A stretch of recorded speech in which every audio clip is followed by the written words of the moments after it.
Oh, yeah. What up, y'all? It's your boy, the one and only A Switch, aka the 140 time social distancing champion, aka Mr. Sandman, but these knuckles is real, aka um Vamp nigga, but not the Eddie Murphy version, the light skin version. What? Whatever.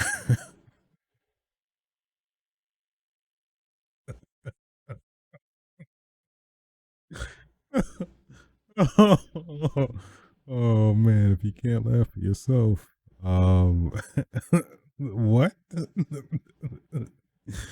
You know you dumb when you just be saying some random stuff and then you be catching yourself just like what? You just be, oh man. Bringing you yet another episode of Switches Sites, the gaming podcast where I talk about just that. Um, episode 70, getting up there. Just saying, we gonna keep rolling till these wheels fall off. You know. Um, today's date is August 27th, 2020. Man, just world is just getting feels like it's getting worse, man. Just this police brutality is getting real. Well, it was always real. We just never really talked about it until now, where it's just getting real extreme. Um, the shooting of man, 7 shots in the back. It's messed up, man. Jacob Blake, I believe, in the freaking hospital. Currently, he actually survived getting shot 7 times by the police. But now it's, news that he's paralyzed. So that's great. May never walk again because police just want to go extreme because somebody's black. But I digress. Then I think I heard some stuff recently. I mean, I'm not sure if it's 100%, but I mean, I wouldn't put it past them that freaking handcuffed the dude to his bed in the hospital. Like, really? You paralyzed the dude, and then you gonna handcuff? What? How does that work? Something's gotta change, man. Really, it's getting real crazy out here. Think I'll get like arrested just for minding my own business.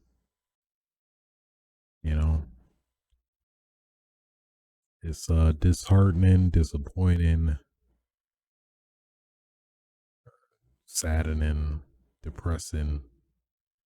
Take your pick, really, because it's getting real out here. Well, I keep saying it, but it's always been real. Always been real. Always been a problem. But I digress. Let's not try not to keep this podcast to be my light of day or whatever. Therapy for the week. Yeah. So, the world is just being the world. Or I guess more specifically, the US is being the US.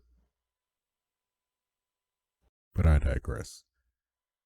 Anywho, let's stop the dilly dallying and get right into it. First big topic discussion.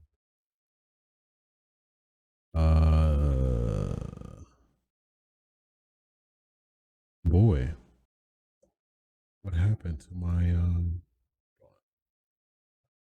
Where did that go? Okay. Just everything just getting out of whack. Just this whole everything is horrible right now. Anyway, first topic.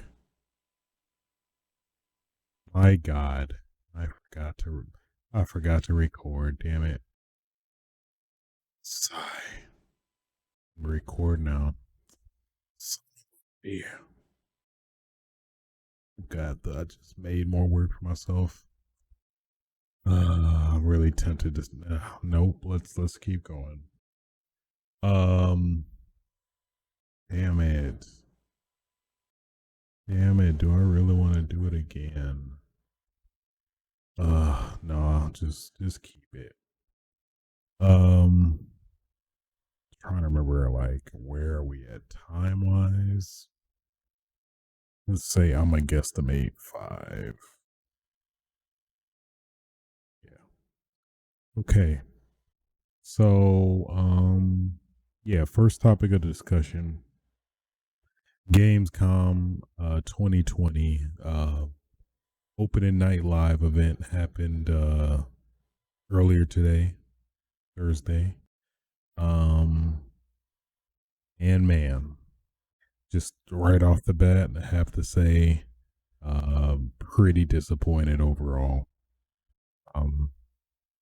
Yeah, I can't really cut that up any other way. It was just overall, just straight up disappointing. On the same time, I mean, Jeff Keighley did, really try to enforce that this is, games we've already seen, but more extensive, and things like that. So he was tempering expectations, but it's like even with tempered expectations, it still felt really lackluster overall. At least personally, it wasn't really too many games that really stood out to me. And of the games that did stand out to me were games I already knew about coming into the show. So, and even then, it was very minimal, like story based stuff, nothing necessarily gameplay focused as much. Other than like the initial new reveals or world premiere. But outside of that, man, yeah. Felt like a waste of 2 hours. Felt like a pretty decent waste of 2 hours. You had a couple nuggets in there, like highlighting some of it. Doom Eternal seemed interesting, but it's like for me, I couldn't really relate to that one because it felt I haven't played the Doom Eternal. I played the first one or 2016, but not Eternal. Fall Guys season 2, that was somewhat interesting. I mean, at least being somewhat familiar with the Fall Guys. Black Ops Cold War. I mean, they showed a little bit of the trailer they showed during the event, but it was okay. I mean, it was just more story or slight story build, which I guess is okay considering the context. I guess, well, and knowing they're holding the multiplayer for another date, but still, I don't know. I guess I would have liked a bit more gameplay for that. Mafia Definitive Edition. Yeah, like just a little bit more I guess story in terms of the trailer. Would have liked a little bit of gameplay. I guess there was hints of gameplay in the trailer. But yeah. Man, World of Warcraft Shadowlands, that trailer was literally like way too long. It felt like it was dragging. I felt like even from like a cinematography standpoint or whatever, whoever cut the video, it seemed like that could have just been trimmed down a lot more. Or there was just maybe they made a more, I guess, a truncated version for this Gamescom event, and then have the full extended one like on YouTube or something. It just felt like that was mishandled a little too much. for my liking. Um, yeah, just a lot of weird, random stuff like freaking Sims, Star Wars themed DLC for the Sims. Like what? Then there's like it was this Walking Dead bridge game. Like what? What? Like literally a Walking Dead bridge simulator creator game. It seems like how it was presented is that Walking Dead combined with this already established series IP. I think it's called Building Foundation or Bridge Foundation or something like that. And then, Walking Dead add their IP to it, but it's like I really don't understand how that's gonna work. But then again, it's like I've never heard of that. Heard of Bridge Foundation as a game in of itself. So um yeah, there was that.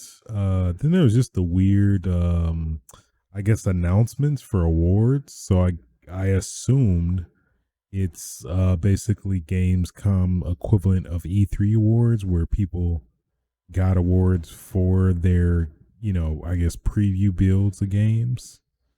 Um that could have been handled a little bit better in terms of like I guess just conveyed better, like at least at the start of the pre-show or whatever. But um yeah. Yeah, Scarlet Nexus seemed pretty interesting. It was like they showed it before. I think it was like Dark Souls-y ish, but exclusive to console wise, I think the Xbox. Um yeah, there was a lot. I mean, there was a lot of stuff packed in there, but it was like a lot of indie stuff, which nothing against indie games, but um would have liked a little bit more AAA esque stuff. Um to at least somewhat even it out or, have some type of balance there. It just felt like it was just established AAA games and then indie title. Um yeah. Or I guess maybe just didn't speak to me all the times they showed. Medal of Honor Above Me Beyond. I think we already knew about this game before, and I think they announced it or something like that before. But now I guess it's gonna be coming out this holiday, I wanna say. So yeah, man. It was just like I'm looking at this list of some of the, games set to be there and stuff like that, but if I didn't have this list on me, I would a lot of this stuff I would have totally forgot by now. Ratchet and Clank, that was like probably one of the highlights I'd say of Gamescom of the 2 hours, which I mean that's saying something. I think that's saying something if out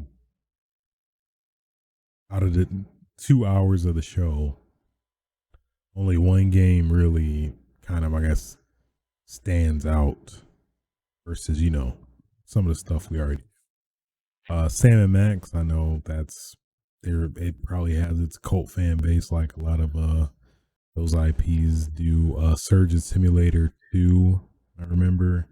They had the weird Doc, I think Doc Brown from Back to the Future announce it weirdly. I mean, that was cool, but yeah, at least playing the first one, it was fine. But yeah, I don't know. Yeah, it just didn't wow me overall. But yeah, as a whole, very disappointing, even from a don't be excited or don't anticipate anything standpoint, regardless. It just felt like everything was very underwhelming and at least didn't speak to me um for the majority. So Gamescom, more like Lamescom, am I right? I'm sorry. I am so sorry. I couldn't resist. I had to do it.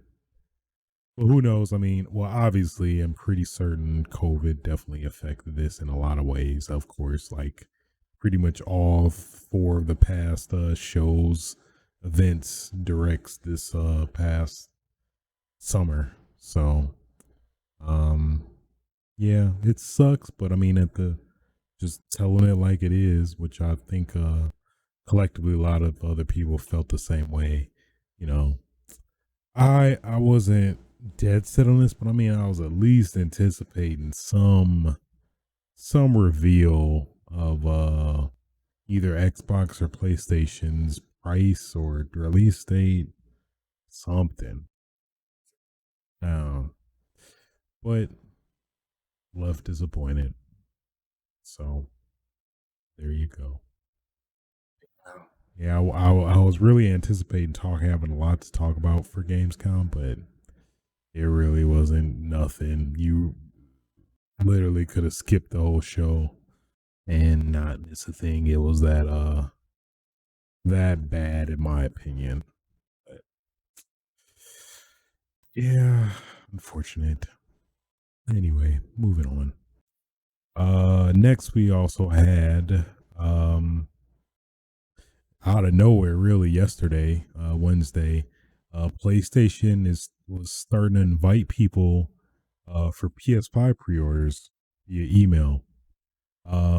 So basically, how this works is that PlayStation was sending invites to people. I'm pretty sure just anybody that signs up for their emails to sign up to pre-order basically essentially where basically you would somewhat pre-order to pre-order or at least put your information down and what seems like a selective lottery system or some algorithm, I assume based on playtime and account tenor, like how long you've had your account with PlayStation or something like that. It's still unknown or not confirmed what that actually is. PlayStation used some very vague terminology regarding that like it was something what did they say? Looking at the questionnaire. Da, da, da, da, da, da, da.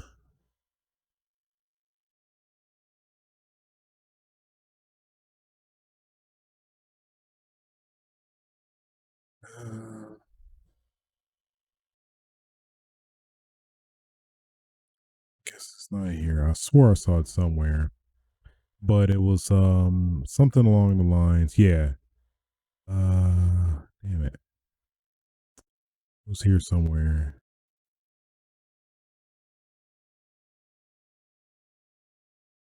There was something about the conditions in which they would select people.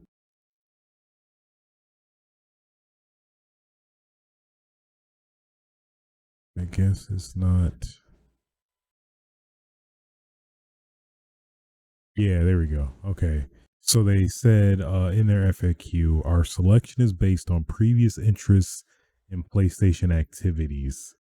That is super hella vague. So it's like, what does that mean? I guess a lot of people were suspecting that it was people who bought the most on PlayStation, the PlayStation ecosystem in terms of, I guess I'm speaking directly regarding the PS Store and purchasing games and down and DLC and other various miscellaneous stuff from there.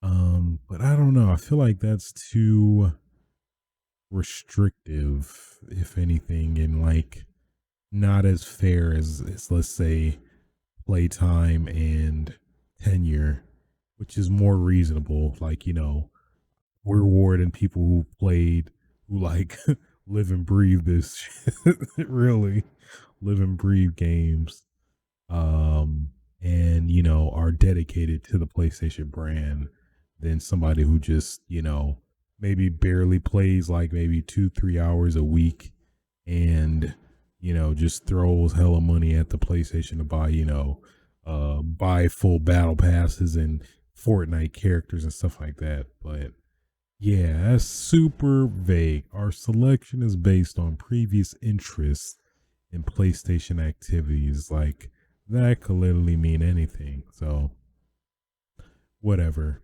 We'll find out how this algorithm works, but at least I was putting my 2 cents in the reset error thread in terms of us trying to figure out if there's any theme. But I mean, when people get accepted or the invite, I think we'll all be able to correlate and maybe see some theme that people may have, and probably go from there. But you can pre-order pretty much a whole gamut of stuff.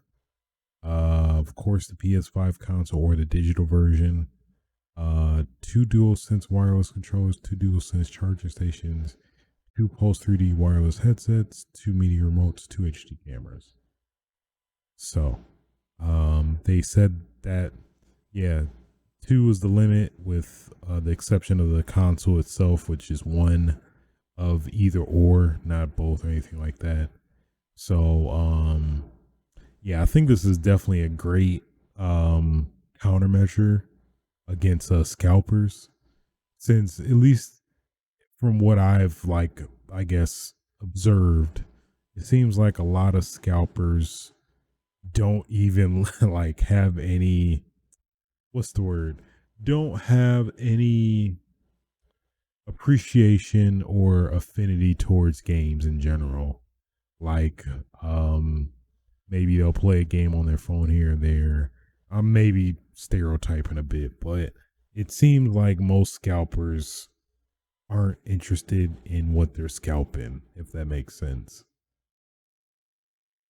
Like no relative interest in games, but will scalp the hell out of a PS4. Then on top of that, I forgot people make a livelihood out of scalping too, which I totally forgot that people literally make a living off scalping people. So definitely gonna be a bigger hoop they're gonna have to jump if they want to do that. So my ass, at least trying to troubleshoot on the thread, was wondering why the name or box doesn't pop up to add your name and register, or they use your gamer tag and register, but I was just clueless and I didn't even know what was going on, but found out that it was because of an ad blocker that had on that was preventing that. So after removing that got rid of it. They getting real elusive now with these ad blockers. They blocking out integral stuff like fields to log in and stuff like that. They getting real crazy with it.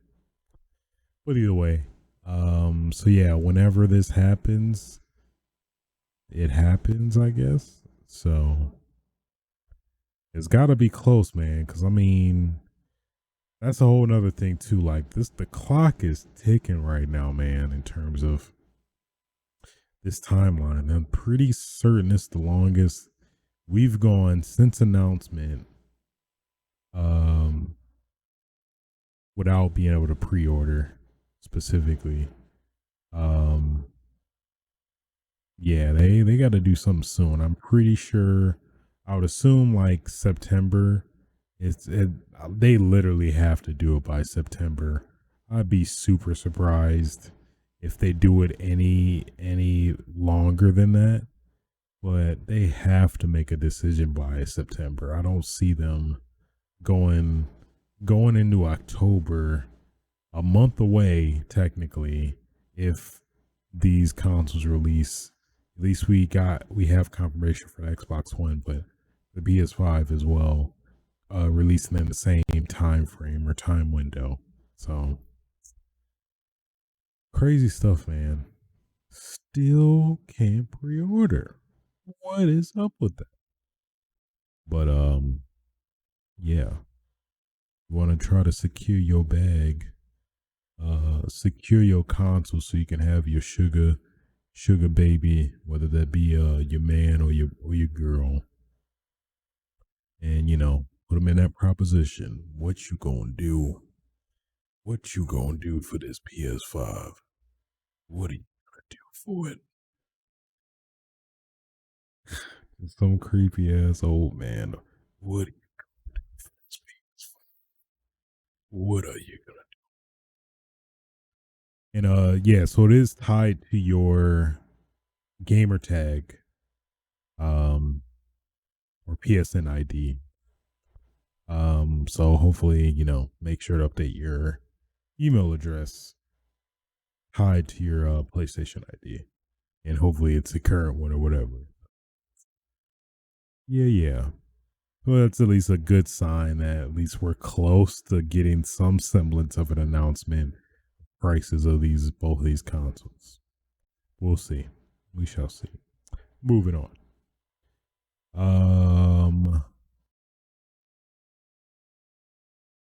Next, from Bloomberg, Nintendo plans an upgraded Switch for next year with possible power increase, aka a la 4K. So, I mean, this has kind of been an established rumor for a while, which it still is, by the way. I'm sorry I didn't get that across, but it seems like things are further solidifying via this info. But again, it is but the word on the street is that it will be 4K compatible or capable, which would make a ton of sense. And kind of weird to fathom considering Nintendo is generally always behind other generations, or at least on its own boat, in that respect. So it's gonna be interesting to see the feasibility of it. It's like a lot of questions like it's intimidating of where to start, but yeah, just trying to visualize what that could be or what that could entail. Who knows? So, but yeah, like playing Nintendo games at 4K, that's actually gonna be pretty tight because even in 1080p, the games look great too. So. Yeah. Then this past weekend or earlier, this last weekend, DC Fandom, which is, I guess, if you can connect the dots, an event mostly mostly announces DC stuff, but maybe partially announces Marvel stuff. I don't know why I was wanting to say that, but mainly pretty much a DC blowout of all things DC in all forms of media. And we got a lot of stuff. I mean, one of the things that stands out is the Batman movie. Robert Pattinson's as Don in the Cape as Batman. Actually better than I thought, which I think is the sentiment a lot of people attained from that. He still had I felt like that one scene in that trailer was like a nod to the I guess it wasn't a big meme, but it was a somewhat substantial meme of Batman or people just getting their ass beat, obliterated, and then Batman sits there and now talk. He's like literally dead. Now talk. But so they had a really cool nod in that trailer. Batman beating the shit out of one of these goons, and he didn't say now talk. That would have been an obvious reference, but that was pretty tasteful. Would have been really nice fan service if they did that though. But just Robert just beating the mess out of this dude. Who he must have did something bad because man, he was beating the mess out of him. But that did seem to like insinuate possibly more of a darker theme than Batman already is, if that makes sense. Where who knows, they might visit some more darker tones and things like that, which is at least the initial vibe I kind of got from the trailer. But who knows, they could allude to that and then just revert completely or not even do that at all. But, it's up to them. Um, what else? They show Wonder Woman, Wonder Woman 1984 with Chitara, which is the one girl from SNL. I cannot remember her name. I want to say Kate Beckinsale, but I know that is horrible and wrong on a lot of levels, and I would be deemed as a racist person for, putting all white people in the same box, which I'm not going to do. So, which is not true, by the way. Let me put that on record in case. It was some other DC movie. Oh no, I think it was the Snyder cut of Batman. I think they said now it's going to be an episodic series type deal where I guess they're going to span the movie out across 4 hours or 4 separate episodes, which is going to be interesting to see, at least, especially watching the initial Flash, non Zack Snyder, and see what they do with that. So, it was man. If you were a DC fan, you were probably in heaven at this event. To get into some of the games though, they actually had 2 announced games. The first one was Gotham Knights or Batman. Well, no, I want to say Batman so bad, but it's like no, it's just characters in Batman's universe. But Gotham Knights, which at least is basically, at least from a story standpoint, Batman, aka Bruce Wayne, is dead, quote unquote. I feel like I think that should be like a number one rule for comics, comic book characters, is that like if they're if they are considered dead, odds are they're more likely not hiding somewhere in a pseudo bat cave within the bat cave and something like that. So Gotham Knights pretty much has all the side characters but Batman, which is Robin, Nighthawk, Batgirl, and Red Hood, which is definitely the person I want to play the most personally. But it seems to have be open world because they had the initial trailer and a gameplay trailer after that, which should be the standard, if we being honest, for game announcements. But I forgot where I was going with that. Yeah, open world, 4 characters. You can also play the game in co-op. Kind of weird there isn't 4-player co-op since there's 4 characters, but I'm guessing they ran into some network issues or something like that, or who knows, maybe it comes a patch later on in the year, if all things go well. But yeah, looked pretty good. I definitely intend to pick it up. Just Arkham City engine with guns as well. I think that was another big significant change, is that there will be ranged combat as well as melee combat, which I assume is going to be very, very much the same as the Arkham City games. So, or Arkham series games. So, yeah.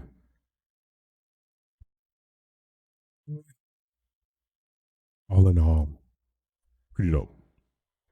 Then after that, I think they said, or confirmed technically also, that this isn't associated with the Gotham Arkham Asylum universe or something like that. I forgot, but yeah.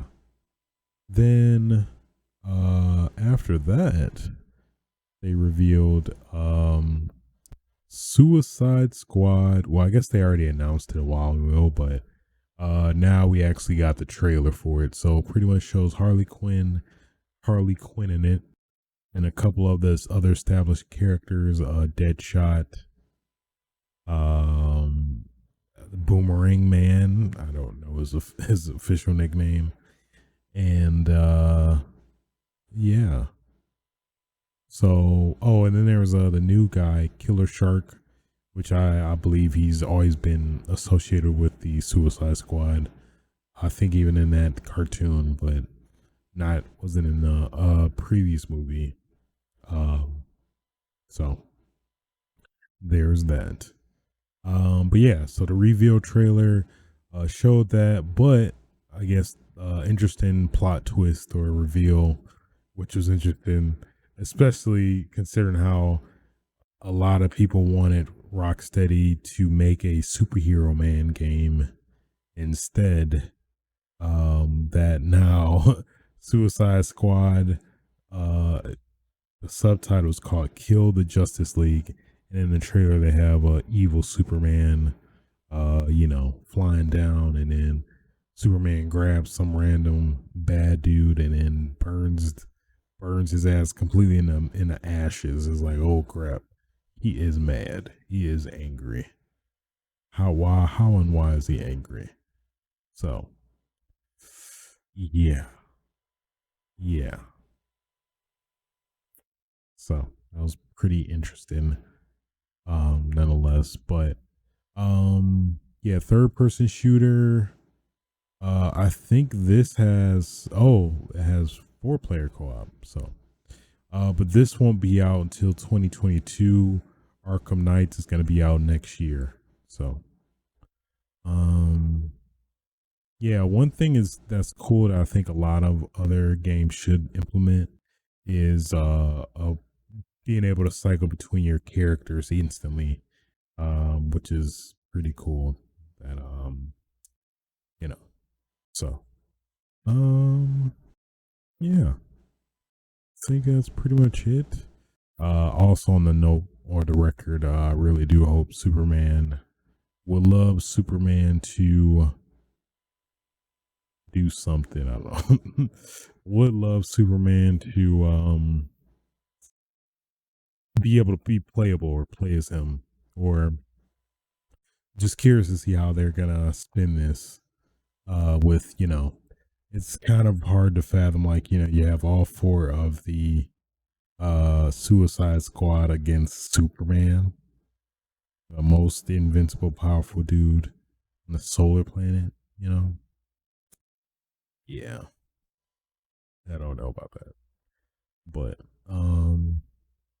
yeah, Captain Boomerang. That's what it was. I forgot what I called him. I think I just called him just like a nigga, a boomerang man or something. I don't know. Yeah. Moving on. Yakuza Like a Dragon finally got a release date, November 13th. That's kind of weird because I think some other game it was Black Ops Cold War, which we'll talk about a little later, has a November 13th release date. So very curious if that lines up with the release date of one of these next gen consoles, because I assume it would be. So yeah, that's the big reveal, that it will be coming out Xbox One, Windows 10, PS4, and Steam on November 13th. And also launching on the Xbox Series X. PlayStation 5 is coming soon. So it seems like this game has some next gen upgrade exclusivity with the Xbox. So yeah. Good stuff nonetheless. Can't wait to play it. Definitely gonna be weird playing on an Xbox versus PlayStation. I always associate Yakuza with PlayStation. I feel like everybody does that. I hope I'm not the only person that does that. Where if I'm a multi-platform owner and I have to make a decision between 2 games, I won't say generally. In this case, I think we made the decision to go to Detroit Boogaloo. I don't know. I don't know where I was going with that. Anyway, moving on. Black Ops Cold War. So this one's really weird, man. So I will say this: the trailer looked great. pretty great. Pretty much all the returning characters are back. This is officially a sequel to the first Black Ops, so this takes place before Black Ops 2, 3, 4. So that's good to know. But yeah, I guess we didn't really get any gameplay. We just got a trailer or extended trailer from the one we got during the reveal, which that's another thing too. Modern Warfare had their event. Yeah, Modern Warfare had their event where their event in Warzone where you basically would play a game of like search and seek or whatever, and you would get the items and they would be added to your account, I guess. So yeah. Yeah. Um yeah, just a lot of bad practices, it seems like. First thing is that this is again another game following the trend of $70 as the initial price for it. This doesn't even necessarily include the previous consoles like, you know, Sega and Nintendo, whatever. So there's that. Then there was the aspect of this super convoluted disc handling of upgrading, which just sounds like a pain in the ass, especially if you're not um paying attention to this. But so here's the gist I got. Basically, there are going to be two versions of each Black Ops Cold War. There's going to be a PS4 version, Xbox One version, Series X version, PS5 version. But it gets really dicey in the fact that apparently my uncle, I forgot his name, and us, maybe I splitting here. I think I'm splitting the difference, but um what was I saying about, yeah, the weirdness of the disc. So if you have an Xbox One version of the disc, you can play it on, Xbox One and the Series X, but it'll only be the um what's the word? The I don't know. You know what I mean? You can only play the same version, just backwards compatible, instead of a new version that's optimized for the Series X PS5.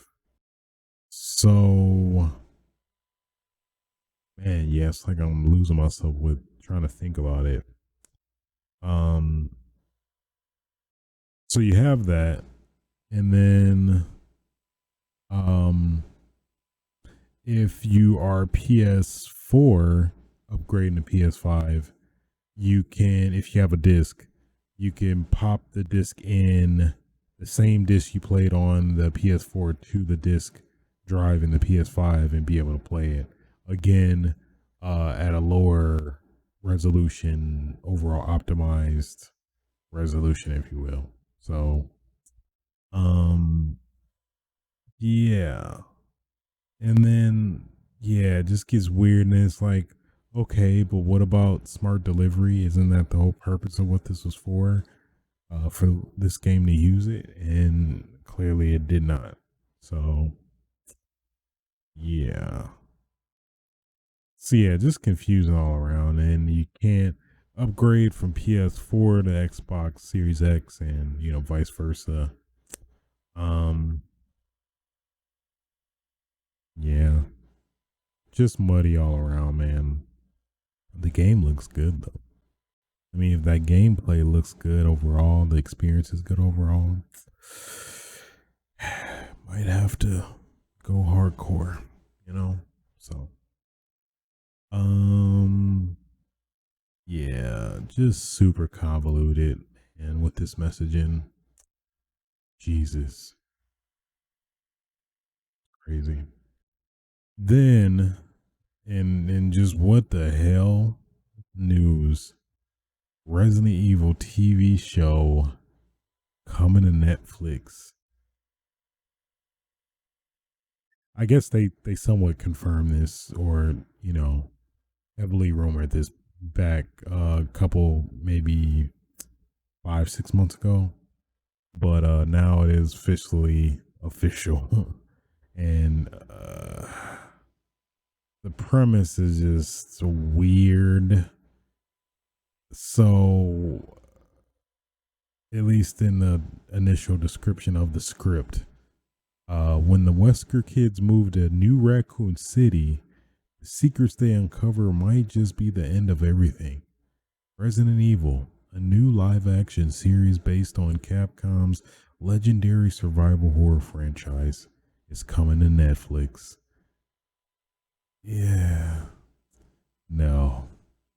Yeah, it just gives off like teen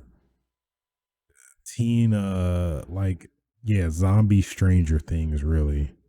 I think just zombie Stranger Things, which is just, I don't know if that's gonna be good or bad. I'll give it the benefit of the doubt, give it a chance, give it a shot, but I'm very skeptical in the quality of this and if it's gonna be good or not. But I guess it can't be any worse than the movies. Who knows? But hopefully I'm not wrong in that. But um yeah. Just weird. And it's just like, just for once, I'd really like uh any adaptation off a video game to be as close as you can to the actual game. You know, I understand where you have to take some liberties from it, or suspend belief and UI and stuff like that or whatever. But yeah, man, Resident Evil TV series with the Wesker kids, it just does not seems very off. We'll see though. We'll see if they get the right actors and pull it off. Maybe it might be worth watching. Who knows? Who knows? Yeah. With that ends the news for this week. Somewhat a lot of ebbs and flows, I'd say, but yeah, generally somewhat not boring, but disappointing. Yeah. Just a lot of disappointing stuff going on.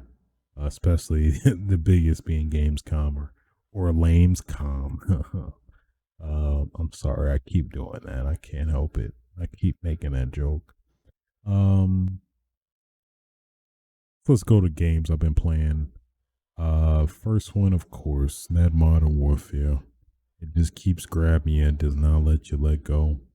So played a bit last weekend. I think I'm pretty close to max in my battle pass for this season. I think I'm at 96, 97. And what do you know it? Triple Threat XP is gonna be this weekend. So what a better time to max that out than this weekend. You already know. Yeah, outside of that, not much. I know some straight up season drops did drop with what is it called? The new LMG. I think that was the biggest significant thing that got added with, the typical playlist mode and stuff like that. So then man, Battletoads. So I actually got around to playing this. This came out last week, I think, to Game Pass. So if you have Game Pass, it is free.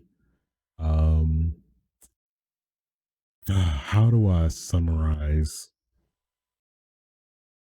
my feelings of the game? I've had some time to reflect on it and whatnot, and I'm not sure how I feel about it, overall, but it does stay true to the series to an extent, I guess, but it's not in the best ways, I don't think. I feel like it could be some stuff that could be modernized, but overall, I don't think it's it's hard to describe really. It's like it does stay true to the original in a lot of ways, which I do want to give it credit for, but at the same time, I feel like that's kind of detrimental the series, if that makes sense. I don't know how to describe it. I really don't. Um, yeah, really hard to describe. But yeah, I could, that's probably the best way I could describe it. Um, I guess that's the one difference between this one and the original is that it is hmm, you can adjust the difficulty. So easy, Toad, and Battletoad, I think, are the difficulty modes. So that's a big, I guess, gain, if anything, where it provides more accessibility for people that are maybe interested in this. Um, but man, I don't know. At least playing on normal or Toad or Battletoad difficulty, it seems to be. I don't know how to describe it. It seems to be yeah, man, it's hard to describe. Overall, it's just difficult, I'd say. And then in not the best way, where it's just annoyingly difficult, you know.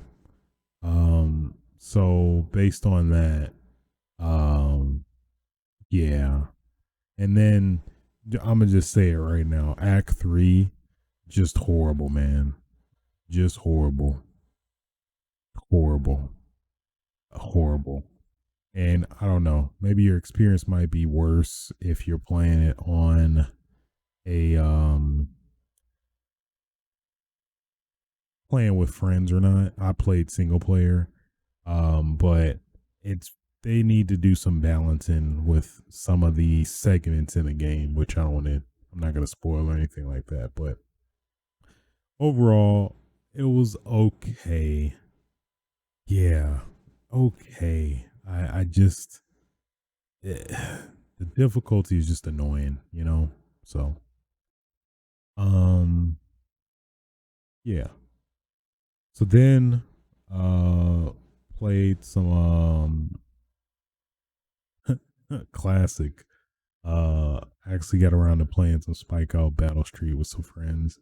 Man, that game is deep and fun. Very enjoyable overall. Um, I guess it's sad and a crime how like underrated that game I feel is overall. Just under the radar. I think it came out really late in the Xbox's cycle as well. It's a um renowned arcade series to my understanding. Like had a pretty decent like line of arcade games, I believe. And yeah. So but man, yeah, fun like 50, 60, damn near 60 characters. Um I definitely recommend it if you happen to have an original Xbox lying around and want to fiending for some beat 'em ups, a beat 'em up, a 3D beat 'em up. Definitely, I'd suggest you check that out. I totally forgot.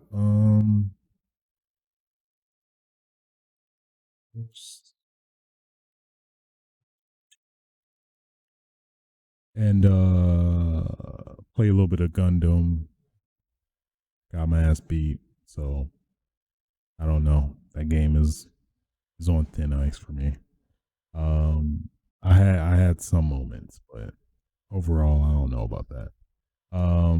Ghost of Tsushima been grinding like this whole week, doing a lot of the side stuff before even messing with the main story stuff. Really thoroughly enjoying the game now. I think it's got its hooks in me now that I'm getting a overall good sense of progression in terms, becoming a better samurai and whatnot. Man, the most bull shit encounter happened. I shared it on my Twitter at a switch where, man, so there's this mechanic in Ghost of Tsushima where I forgot what they call it, but basically it's an opportunity to gain a lot of resolve if you do it right, where you time your strikes to one hit kill like up to 3 people. So one hit kill 2 of them. Then for some reason the game's programming or whatever script, the last guy that generally would run up to me and get hit, he didn't. He just stood there for like literally a minute. And then I was like, do I do something? Or is there some way to me to get out of this? Or is there a way I can do this and not get hit? Because like generally if you fail this mechanic, you like your health like literally goes all the way down to the point where I think you could die instantly from it. With it kind of being a trade-off risk reward type deal. But with that, it seems like yeah, for whatever reason, I was like, okay, let me just do it. And then I did it and I got punished and it was the most BS thing ever. But whatever. It is what it is. So pretty much that's been my progress with Ghost of Tsushima. Media wise, outside of that, Jesus, not sure what happened, my boys. Been still keeping up with Slam Dunk. I think I'm on episode 9, where I'm trying to remember. It would seem like it was I guess maybe what would be considered a filler episode where one of Akagi's, the captain of the basketball team of the main team, his friend is trying to get Sakurai, I forgot his name, the red haired dude, on the judo team because they see his skill and strength and stuff. I think that's the cliffhanger they left on too. But essentially that was the general plot of that episode, which is pretty interesting. I was like, I did not see that coming into play. But yeah. So I'm still engaged. I'm still following up with it. Interested to see how things go. But outside of that, pretty much been it for this week. Yeah, man, I was really expecting to go all in on Gamescom games and announcements, and man, severely disappointed. Severely. Either way, I think that'll wrap up episode 70 of Switch's Sites.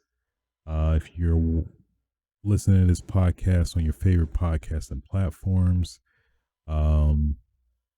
any likes, subscriptions, ratings are greatly appreciated.